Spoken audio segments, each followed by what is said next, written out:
Today we're going to talk about my kids. When I say my kids, I'm talking about my guitars. I got quite a few of them, but there's only a handful that I'm using for the ER album.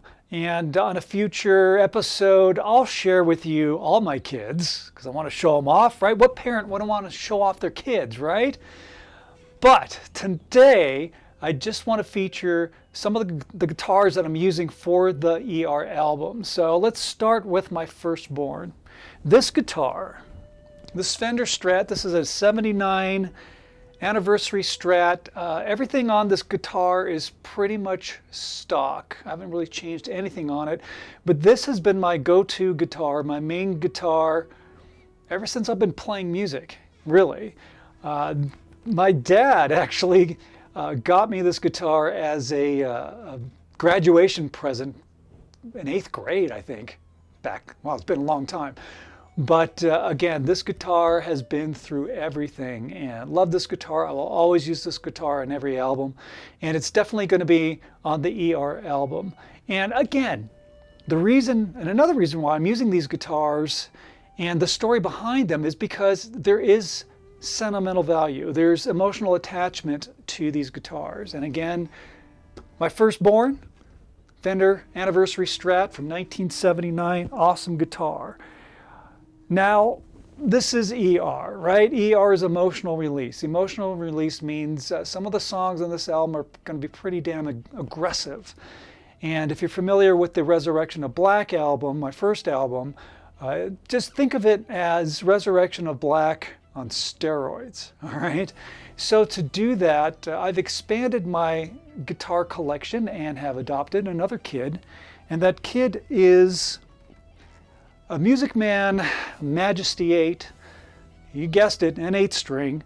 And what I like about this guitar, of course, is that it gives me the low-end aggression that I'm looking for.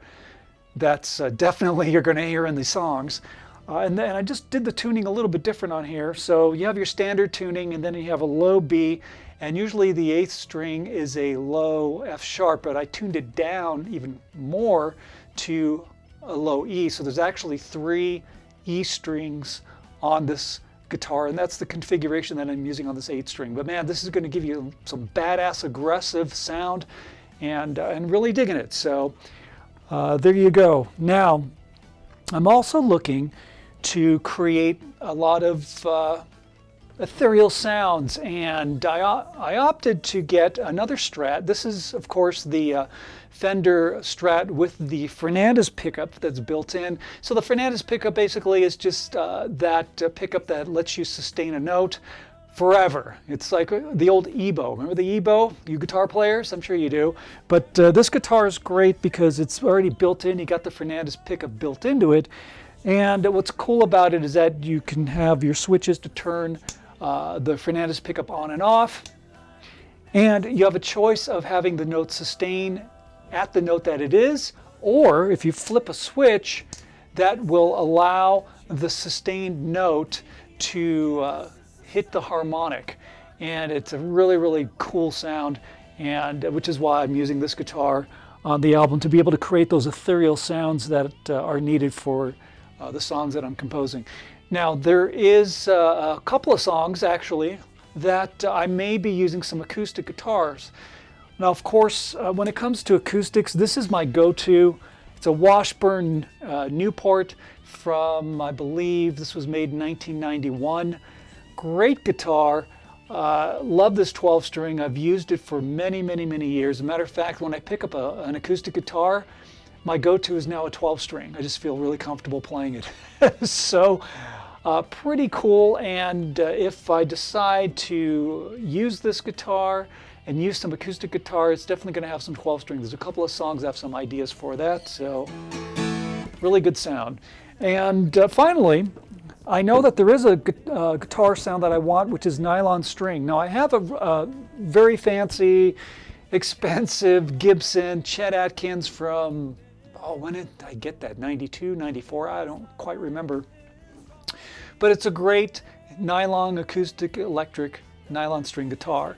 However, I'm probably going to use this guitar because, again, we're talking about sentimental value.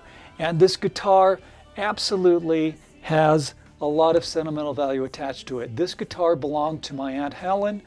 She had it for, oh geez, I don't know, many, many, many years. This guitar is probably at least 50 years old, if not more. It's a no-name guitar. I can't find any names on this guitar at all. But I have to say it does sound great, and because the songs that I'm writing for ER are emotionally charged, and just about all the songs on the album were very personal, got to use the stuff that means something to me, because that also brings out some of the emotion, not only in the music, but in the vocal performance as well. So those are the guitars that I'm using for the ER album. That may change, but for now, this is what we're doing. And I do have to say that in future Raw and Unfiltered episodes, I'm going to share with you some great stuff that we're already putting together for the ER album, the drums and then bass. Mike Mangini is killing it on this album, man. Oh my God, it sounds so freaking good having him playing drums.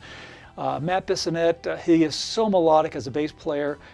Just having that foundation is a huge asset to the ER album. So those are the guitars that are on the ER album.